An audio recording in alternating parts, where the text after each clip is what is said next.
सोमवार का पावन दिन है। आकाश शांत है, दिशाएं स्थिर हैं और कैलाश पर्वत की दिव्य चोटियों पर एक अलौकिक प्रकाश फैल रहा है। आज का दिन साधारण नहीं है। आज वह रहस्य प्रकट होने जा रहा है जिसका इंतजार युगों से था। यह महादेव के दिव्य विवाह का रहस्य है जो स्वयं शिव की कृपा से भक्तों के हृदय में प्रकट होता है। जो भी इसे श्रद्धा से सुन लेता है उसके जीवन में परिवर्तन की लहर दौड़ जाती है। उसका भाग्य नई दिशा में मुड़ जाता है। उसके कष्ट धीरे धीरे समाप्त होने लगते हैं, क्योंकि यह केवल कथा नहीं है। यह चेतना का जागरण है। यह आत्मा का उत्सव है। यह प्रेम और तपस्या की पराकाष्ठा की गाथा है। कैलाश पर्वत पर उस समय गहन मौन था। देवता प्रतीक्षा में थे, ऋषि मुनि ध्यान में लीन थे और माता पार्वती अपने हृदय में अटूट संकल्प लेकर तपस्या में लीन थीं। उनका मन केवल एक ही ध्येय में स्थिर था, शिव को पति रूप में प्राप्त करना। उनका यह संकल्प केवल व्यक्तिगत इच्छा नहीं था, यह प्रकृति और पुरुष के मिलन का दिव्य संकल्प था। यह शक्ति और शिव के एकत्व का महान संयोग था। संसार के संतुलन के लिए यह विवाह आवश्यक था, क्योंकि जब तक शक्ति और शिव एक नहीं होते तब तक सृष्टि का चक्र पूर्ण नहीं होता। माता पार्वती ने कठोर तप किया। वर्षों तक उन्होंने कठिन साधना की। कभी पत्तों पर जीवन यापन किया, कभी जल भी त्याग दिया। उनका शरीर क्षीण हो गया, पर उनका संकल्प अडिग रहा। देवता उनके तप से प्रभावित हुए। स्वयं ब्रह्मा और विष्णु ने उनकी भक्ति की सराहना की। परंतु शिव समाधि में लीन थे। वे संसार से निरपेक्ष थे। उन्हें किसी आकर्षण से कोई लगाव नहीं था। उनका मन केवल ध्यान में स्थित था। वे विरक्त थे, वे अनंत थे, वे अचल थे। उधर तारकासुर का अत्याचार बढ़ता जा रहा था। देवता भयभीत थे, क्योंकि उसे वरदान प्राप्त था कि उसका वध केवल शिव पुत्र ही कर सकता है, और शिव विवाह से दूर थे। ऐसे में देवताओं ने कामदेव से प्रार्थना की कि वे शिव की समाधि भंग करें। कामदेव ने अपने पुष्प बाण चलाए। वसंत की सुगंध फैली, वातावरण मधुर हुआ। पर जैसे ही शिव की समाधि टूटी, उनके तीसरे नेत्र से अग्नि प्रकट हुई और कामदेव भस्म हो गए। यह दृश्य देखकर देवता कांप उठे। संसार ने जाना कि शिव का वैराग्य कितना प्रचंड है, परंतु माता पार्वती विचलित नहीं हुई। उन्होंने और अधिक तप किया। उनका प्रेम वासना नहीं था, वह समर्पण था। वह आत्मा का आह्वान था। अंततः शिव ने उनकी परीक्षा लेने का निश्चय किया। वे एक ब्राह्मण का रूप धारण कर उनके सामने आए और शिव की निंदा करने लगे। पर पार्वती ने दृढ़ स्वर में कहा कि शिव ही उनके आराध्य हैं, शिव ही उनके स्वामी हैं। वे किसी भी परिस्थिति में अपने संकल्प से पीछे नहीं हटेंगी। उसी क्षण शिव अपने वास्तविक स्वरूप में प्रकट हुए और उन्होंने पार्वती की अटूट भक्ति को स्वीकार किया। कैलाश पर उल्लास छा गया। देवताओं ने मंगल गीत गाए, गंधर्वों ने वाद्य बजाए, अप्सराएं नृत्य करने लगीं। यह केवल विवाह नहीं था, यह ब्रह्मांड का महोत्सव था। जब शिव बारात लेकर चले तो उनका रूप अद्भुत था। भूत प्रेत गण उनके साथ थे। नाग उनके गले में लिपटे थे। शरीर पर भस्म थी। जटाओं में गंगा विराजमान थी। यह दृश्य देखकर हिमवान और मैना चकित रह गए। पर पार्वती ने उसी रूप में शिव को स्वीकार किया, क्योंकि उनका प्रेम बाहरी रूप से परे था, वह आत्मा से जुड़ा था। जब शिव और पार्वती का विवाह संपन्न हुआ, तब समस्त लोकों में ऊर्जा का संचार हुआ। प्रकृति और पुरुष का मिलन हुआ, संतुलन स्थापित हुआ। उसी क्षण से संसार में नई चेतना प्रवाहित होने लगी। यह विवाह हमें सिखाता है कि सच्चा प्रेम तपस्या मांगता है, धैर्य मांगता है, अडिग विश्वास मांगता है। जो अपने लक्ष्य के प्रति समर्पित रहता है, अंततः उसे सफलता अवश्य मिलती है। सोमवार के इस पावन दिन यदि कोई भक्त सच्चे मन से शिव पार्वती के इस दिव्य मिलन का स्मरण करता है, तो उसके जीवन में भी संतुलन आता है। उसके संबंधों में प्रेम बढ़ता है, उसके मन का भय दूर होता है और उसके कर्मों में स्पष्टता आती है। यह कथा केवल सुनने के लिए नहीं है, इसे हृदय में उतारने के लिए है, क्योंकि शिव और शक्ति का मिलन हमारे भीतर भी होता है। जब हमारा मन और आत्मा एक दिशा में चलने लगते हैं, जब हमारा अहंकार शांत होता है और भक्ति जागृत होती है। आज यदि आप इस रहस्य को सुन रहे हैं, तो समझ लीजिए कि यह संयोग नहीं है, यह महादेव का संकेत है कि आपके जीवन में भी परिवर्तन का समय आ गया है। अपने भीतर की शक्ति को पहचानिए, अपने संकल्प को मजबूत कीजिए और विश्वास रखिए कि जब समय पूर्ण होगा, तब आपका भी दिव्य मिलन आपके लक्ष्य से अवश्य होगा।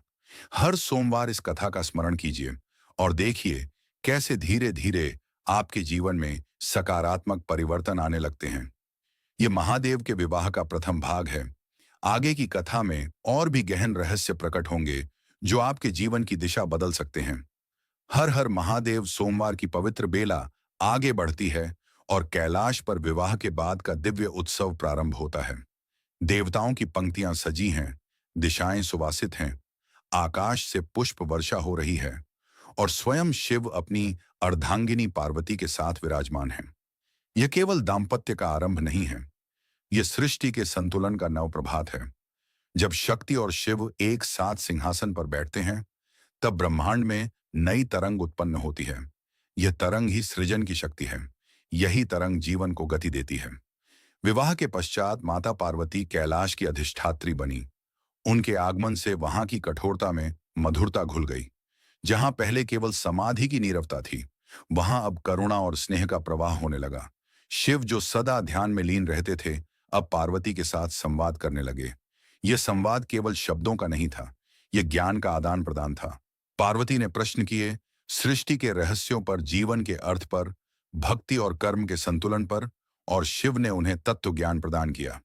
यही संवाद आगे चलकर शिव पुराण और अनेक आगमों का आधार बना, क्योंकि जब जिज्ञासा और ज्ञान मिलते हैं, तभी सत्य प्रकट होता है।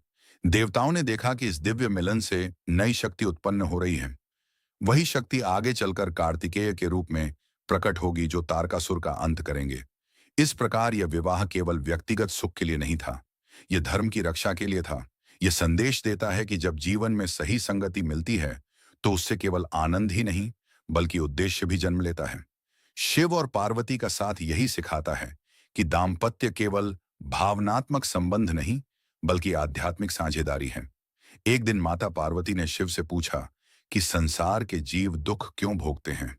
शिव ने उत्तर दिया कि जब मनुष्य अपने भीतर के शिव तत्व को भूल जाता है, तब वह मोह और भय में उलझ जाता है। परंतु जो अपने भीतर की शक्ति को पहचान लेता है, वह संतुलित हो जाता है। यही कारण है कि सोमवार का दिन विशेष माना गया है, क्योंकि यह मन को स्थिर करने का दिन है। यह शिव से जुड़ने का दिन है। जब कोई भक्त इस दिन सच्चे मन से प्रार्थना करता है, तो वह अपने भीतर के असंतुलन को संतुलन में बदल सकता है। कैलाश पर एक और अद्भुत घटना घटी। विवाह के बाद शिव ने पार्वती को अर्धनारीश्वर का स्वरूप दिखाया, जिसमें दोनों एक ही देह में समाहित हैं। यह दृश्य यह बताने के लिए था कि पुरुष और प्रकृति अलग नहीं हैं, वे एक ही सत्य के दो पक्ष हैं। जब तक दोनों का सम्मान और संतुलन न हो, तब तक जीवन अधूरा है। यह रहस्य जो आज प्रकट हो रहा है, वही आपके जीवन के लिए भी संकेत है। यदि आप अपने भीतर के स्त्री और पुरुष गुणों को संतुलित कर लें, करुणा और साहस को साथ लेकर चलें, तो जीवन स्वतः सुगम हो जाएगा। देवर्षि नारद ने इस विवाह की महिमा का गुणगान किया। उन्होंने कहा कि जो भी इस कथा को श्रद्धा से सुनता है, उसके वैवाहिक जीवन में सौहार्द बढ़ता है। अविवाहितों को योग्य जीवन साथी की प्राप्ति होती है, और जो किसी भी प्रकार के मानसिक संघर्ष से गुजर रहे हों, उन्हें मार्गदर्शन मिलता है। क्योंकि यह कथा केवल अतीत की घटना नहीं है, यह हर आत्मा की यात्रा है। हर आत्मा शिव है और हर आत्मा शक्ति की खोज में है। सोमवार के दिन यदि आप इस मिलन का ध्यान करें, तो अपने भीतर के भय को त्याग दें, अपने संकल्प को दृढ़ करें और यह विश्वास रखें कि महादेव की कृपा से हर अधूरापन पूर्णता में बदल सकता है। कैलाश की उस पवित्र सभा में जो ऊर्जा प्रवाहित हुई थी, वही ऊर्जा आज भी ब्रह्मांड में प्रवाहित हो रही है। बस आवश्यकता है उसे महसूस करने की, उसे स्वीकार करने की। यह महादेव के दिव्य विवाह की कथा का दूसरा भाग है, जिसमें मिलन के बाद का रहस्य और गहराता है। आगे आने वाले भाग में उस दिव्य शक्ति के अवतरण और संसार पर उसके प्रभाव का वर्णन होगा, जो आपके जीवन के अनेक प्रश्नों का उत्तर दे सकता है। हर हर महादेव सोमवार की प्रभात किरणें कैलाश की हिम शिखरों पर पड़ती हैं और दिव्य आभा चारों ओर फैल जाती है। विवाह के पश्चात शिव और पार्वती का जीवन केवल आनंद में नहीं, बल्कि गहन तत्व चिंतन में प्रवाहित हो रहा है। यह वह समय था जब शक्ति और शिव मिलकर सृष्टि के गूढ़ रहस्यों को जागृत कर रहे थे। देवता बार बार कैलाश की ओर निहारते, क्योंकि उन्हें झांक था कि इस दिव्य मिलन से एक ऐसी शक्ति प्रकट होने वाली है जो अधर्म का अंत करेगी और संतुलन को पुनः स्थापित करेगी। माता पार्वती ने एक दिन शिव से कहा कि यदि हमारा मिलन केवल व्यक्तिगत सुख के लिए नहीं बल्कि लोक कल्याण के लिए है, तो हमें उस शक्ति को प्रकट करना होगा जो संसार को भय से मुक्त करे।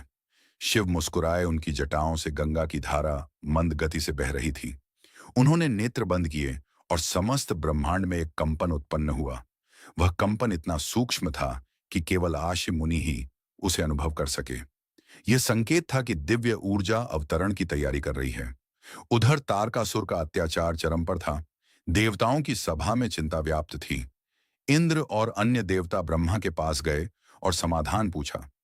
ब्रह्मा ने कहा कि समय निकट है, क्योंकि शिव और शक्ति का संयोग निष्फल नहीं होता। जब भी यह एकत्व पूर्ण होता है, तब सृजन की नई धारा जन्म लेती है। वही धारा अधर्म का अंत करेगी। यह सुनकर देवताओं ने आशा की श्वास ली। कैलाश पर माता पार्वती ने कठोर व्रत और ध्यान आरंभ किया। उन्होंने अपने मन को पूर्णतः पवित्र किया, क्योंकि दिव्य शक्ति के अवतरण के लिए शुद्ध चेतना आवश्यक होती है। शिव ने उन्हें योग और ध्यान की गूढ़ विधियां सिखाईं। उन्होंने बताया कि जब मन पूर्ण शून्य हो जाता है, तभी उसमें परम शक्ति का प्रवेश होता है। यह शिक्षा केवल पार्वती के लिए नहीं थी, यह प्रत्येक साधक के लिए है जो अपने जीवन में नई शुरुआत चाहता है। उसे पहले अपने भीतर के विकारों को शांत करना होगा। समय बीतता गया और एक दिन कैलाश पर अद्भुत प्रकाश प्रकट हुआ। देवताओं ने आकाश में दिव्य नाद सुना। आर्षियों ने घोषणा की कि शक्ति का अंश अवतरित हो रहा है। वही अंश आगे चलकर कार्तिकेय के रूप में प्रकट होगा, जिनका जन्म केवल एक परिवार की खुशी नहीं बल्कि समस्त लोगों की रक्षा के लिए था। इस प्रकार शिव विवाह का रहस्य और भी गहरा हो गया, क्योंकि यह सिद्ध हो गया कि जब दो दिव्य चेतनाएं मिलती हैं, तो उससे केवल प्रेम नहीं बल्कि उद्देश्य और साहस भी जन्म लेते हैं। इस घटना के बाद माता पार्वती और भी करुणामयी हो गईं। उन्होंने संसार की स्त्रियों को आशीर्वाद दिया कि जो भी सच्चे मन से सोमवार का व्रत रखेगी, उसे मानसिक बल और पारिवारिक सुख प्राप्त होगा। शिव ने भी आशीर्वाद दिया कि जो भक्त इस कथा को श्रद्धा से सुनेगा, उसके जीवन में आने वाली बाधाएं धीरे धीरे समाप्त होंगी, क्योंकि यह कथा केवल इतिहास नहीं है, यह चेतना का स्पंदन है। कैलाश की उस दिव्य सभा में एक और रहस्य प्रकट हुआ। शिव ने पार्वती को पंचतत्व का ज्ञान दिया। उन्होंने समझाया कि शरीर पृथ्वी, जल, अग्नि, वायु और आकाश से बना है, पर आत्मा इन सब से परे है। जब मनुष्य अपने भीतर के शिव तत्व को पहचान लेता है, तब वह भय से मुक्त हो जाता है। यही विवाह का गूढ़ अर्थ है कि शक्ति शरीर और प्रकृति का प्रतीक है, और शिव आत्मा और चेतना का जब दोनों का संतुलन होता है, तभी जीवन सफल होता है। सोमवार के इस पावन दिन यदि आप इस तीसरे भाग को सुन रहे हैं, तो समझिए कि यह संकेत है अपने जीवन में संतुलन लाने का, अपने उद्देश्य को पहचानने का और अपने भीतर की सुप्त शक्ति को जागृत करने का। जैसे कैलाश पर दिव्य ऊर्जा प्रकट हुई, वैसे ही आपके जीवन में भी नया प्रकाश प्रकट हो सकता है। बस विश्वास और धैर्य बनाए रखिए, क्योंकि शिव और शक्ति का आशीर्वाद सदैव उनके साथ होता है जो सच्चे मन से उन्हें स्मरण करते हैं। यह महादेव के दिव्य विवाह की कथा का तीसरा भाग है। आगे के भाग में उस दिव्य शक्ति के प्रकट रूप और उसके अद्भुत कार्यों का वर्णन होगा, जो अधर्म के अंत और धर्म की स्थापना का मार्ग प्रशस्त करेगा। हर हर महादेव सोमवार की संध्या कैलाश पर एक अलौकिक शांति लेकर उतरी। आकाश में चंद्रमा की शीतल आभा फैल रही थी और हिमालय की चोटियां उस प्रकाश में रजत सी चमक रही थीं। शिव और पार्वती ध्यानमग्न होकर ब्रह्मांड की सूक्ष्म गति का अनुभव कर रहे थे। उनके मिलन से जो दिव्य ऊर्जा उत्पन्न हुई थी, वह अब आकार लेने लगी थी। देवताओं को संकेत मिल चुका था कि वह समय आ गया है जब शक्ति का प्रत्यक्ष स्वरूप प्रकट होगा और अधर्म के अंत का मार्ग प्रशस्त करेगा। माता पार्वती के तेज से दिशाएं आलोकित थीं। उन्होंने अपने हृदय में करुणा और साहस का संगम अनुभव किया। शिव ने उन्हें दिव्य दृष्टि प्रदान की ताकि वे आने वाले समय को देख सकें। उस दृष्टि में उन्होंने देखा कि तारकासुर का आतंक अपने चरम पर है। निर्दोष प्राणी भयभीत हैं, देवता भी असहाय प्रतीत हो रहे हैं। पर उसी दृश्य में एक दिव्य बालक का तेजस्वी रूप भी दिखाई दिया, जो हाथ में शक्ति लिए अधर्म का नाश कर रहा है। यह संकेत था कि कार्तिकेय का अवतरण निकट है। कैलाश पर अग्नि प्रज्वलित की गई। ऋषि मुनियों ने वैदिक मंत्रों का उच्चारण किया। आकाश में दिव्य ध्वनि गूंज उठी और उसी क्षण वह शक्ति प्रकट हुई जो शिव और पार्वती के संयोग का फल थी।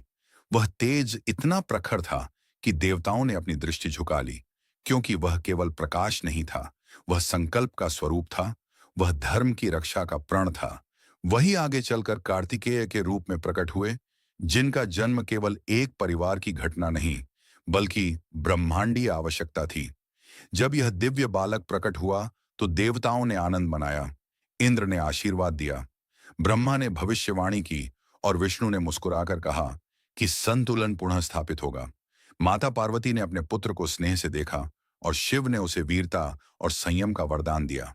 यह दृश्य यह सिखाता है कि जब जीवन में तपस्या और धैर्य का मिलन होता है, तब उससे ऐसी शक्ति जन्म लेती है जो असंभव को संभव कर देती है। कार्तिकेय के बढ़ते तेज के साथ ही तारकासुर की शक्ति क्षीण होने लगी, क्योंकि अधर्म चाहे कितना भी बलवान क्यों ना हो, धर्म की जड़ें अधिक गहरी होती हैं।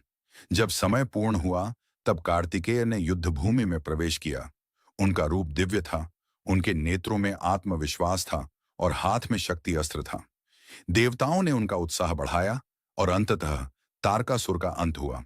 इस विजय के साथ ही यह सिद्ध हो गया कि शिव विवाह का रहस्य केवल प्रेम कथा नहीं, बल्कि धर्म की विजय का आधार है।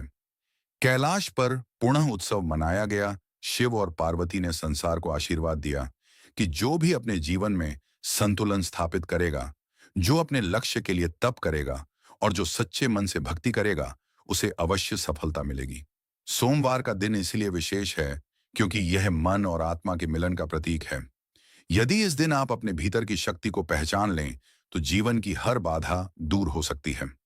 यह चौथा भाग हमें यह समझाता है कि शिव और शक्ति का मिलन केवल दिव्यता का उत्सव नहीं, बल्कि कर्म और परिणाम का संदेश है। जब तक हम अपने भीतर के आलस्य और भय का अंत नहीं करते, तब तक हमारी विजय अधूरी रहती है। पर जब हम अपने संकल्प को जागृत करते हैं, तब हमारे भीतर का कार्तिकेय सक्रिय हो जाता है और हर तारकासुर का अंत संभव हो जाता है। इस प्रकार महादेव के दिव्य विवाह का यह रहस्य और भी गहरा हो जाता है। आगे आने वाले भाग में शिव और पार्वती के गृहस्थ जीवन के गूढ़ संदेश और मानव जीवन के लिए उनके मार्गदर्शन का विस्तार होगा, जो आपके जीवन की दिशा को नई स्पष्टता दे सकता है। हर हर महादेव सोमवार की रात्रि अब गहराने लगी थी, पर कैलाश पर जागरण था। दीपों की पंक्तियां हिम शिखरों के बीच ऐसे झिलमिला रही थीं, मानो तारों ने धरती पर अवतार ले लिया हो। शिव और पार्वती अब केवल दिव्य युगल नहीं थे, वे आदर्श गृहस्थ के रूप में भी स्थापित हो चुके थे। उनका जीवन यह सिद्ध कर रहा था कि वैराग्य और गृहस्थ धर्म विरोधी नहीं, बल्कि एक दूसरे के पूरक हैं। जब चेतना संतुलित हो जाती है, तब जीवन का हर रूप पवित्र हो जाता है। विवाह के बाद माता पार्वती ने कैलाश को करुणा और स्नेह का केंद्र बना दिया। जो स्थान पहले तप और समाधि का प्रतीक था, वह अब प्रेम और मार्गदर्शन का धाम बन गया। देवता ही नहीं, साधारण जीव भी वहां आकर शांति का अनुभव करने लगे। शिव ने संसार को यह संदेश दिया कि गृहस्थ जीवन त्याग का विरोध नहीं है, बल्कि जिम्मेदारी और संतुलन का मार्ग है।